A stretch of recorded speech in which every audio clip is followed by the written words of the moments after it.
Aku sih sebenarnya cuma penasaran aja, pengen tanya. Aku nih dulu lama banget nggak punya anak, child free not by choice, tapi karena memang masalah fertilitas. Dan aku pernah loh, kenapa aku nggak bisa punya anak, sedangkan orang normal wajarnya bisa punya anak.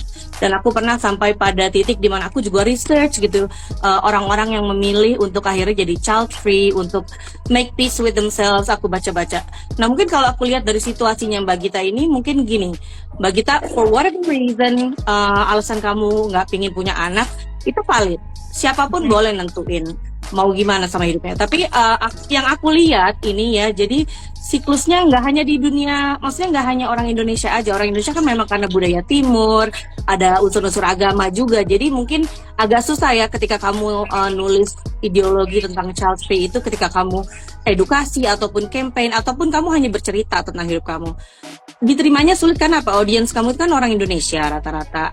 Pastinya sesuatu yang nggak lumrah itu akan susah diterimanya.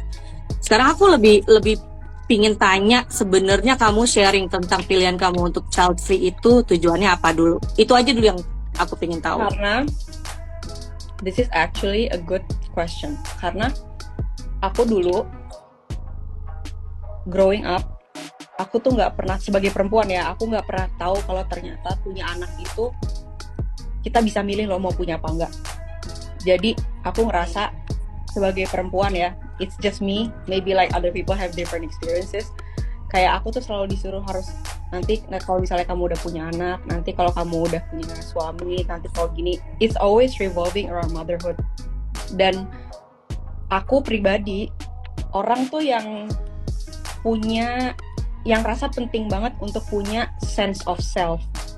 Nah akhirnya, naturalnya, aku jadi nggak suka gitu loh, di conditioning sama orang-orang.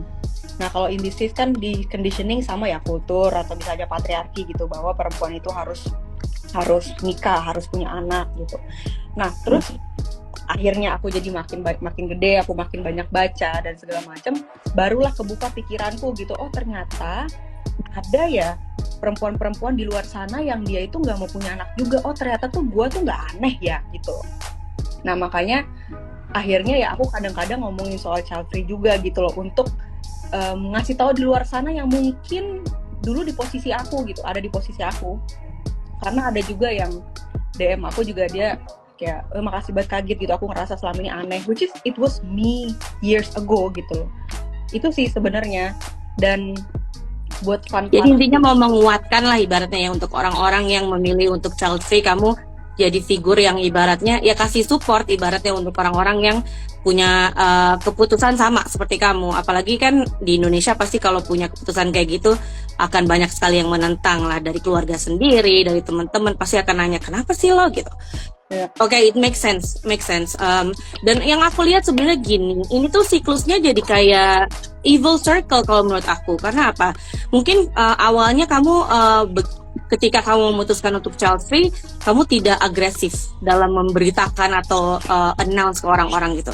Tapi mungkin ketika reaksi orang-orang jadi kayak agresif ke kamu karena mereka nggak siap menerima ideologi yang baru buat mereka, itu jadi kayak tektok bolak-balik terus gitu. Jadi sehingga kamunya kesel, diagresifin sama mereka siapapun itu yang nggak setuju sama prinsip kamu, merekanya juga akhirnya jadi kesel dengan reaksi kamu yang akhirnya sehingga jadi kadang ekstrim gitu loh, terlalu ekstrim buat mereka. Kalau aku di tengah-tengah jujur, karena aku pernah ngerasain nggak punya anak, aku juga akhirnya ngerasain punya anak. Aku tahu ibu-ibu ibaratnya bisa sakit hati, salah menerima kalimat kamu ketika kamu bilang, oh dan aku pastinya nanti jadi punya duit buat botox. Kalau ngomong ibaratnya, aku tahu kamu orang yang pintar, kelihatan sekali dari cara kamu bicara. Tapi kalau ngomong logically, sebenarnya it doesn't make sense ketika kamu ngomong, oh nantinya aku pasti punya duit buat botox. Karena dari banyak sekali ibu-ibu di luar sana yang bisa perawatan, bisa ini, bisa itu. Jadi menurut aku apa ya, kata-kata kamu, diksi kamu yang bisa lebih baik dari itu. Bukan berarti aku mau ngatur kamu harus berubah, it's all done, ya kan? Mungkin kalau menurut aku, ibaratnya kalau aku yang ibaratnya nulis jawaban itu jadi kamu, aku bilang ini cara aku spend my money. Dengan aku nggak punya anak, aku bisa buat apapun yang aku mau gitu, nggak perlu ada budget khusus untuk anak. it makes more sense daripada, karena kan orang ya di internet ini pasti yang sensitif, yang baper, yang ibaratnya moodnya kan beda-beda ketika membaca tulisan kamu kan. Kita nggak bisa nebak dong. Kalau berpikiran positif, maunya semua orang bisa berpikiran positif. Tapi ya namanya mood ya wajar lah ya. Aku pun bisa tersinggung melihat sesuatu di internet. Tapi what can I do? Mereka udah nulis itu ya kan. Kalau memang aku nggak suka, aku bisa ngomong, aku bisa tulis komen di orang itu. Nggak kayak gini gitu. Cuma memang netizen yang kata-katanya kasar juga aku juga nggak setuju. Karena aku juga pernah ibaratnya dikomenin yang nggak enak ketika aku belum bisa punya anak. Itu memang bener-bener nggak wise. Kalau ibaratnya agresif dibalas agresif, akan tambah agresif gitu terus kan jadinya. Cuma aku lebih bertanya, kamu kan ibaratnya banyak sekali yang muda-muda look up to you. Kamu panutan buat mereka. Buat mereka-mereka yang ngerasa mereka pingin bisa seperti kamu, having so many options in their life.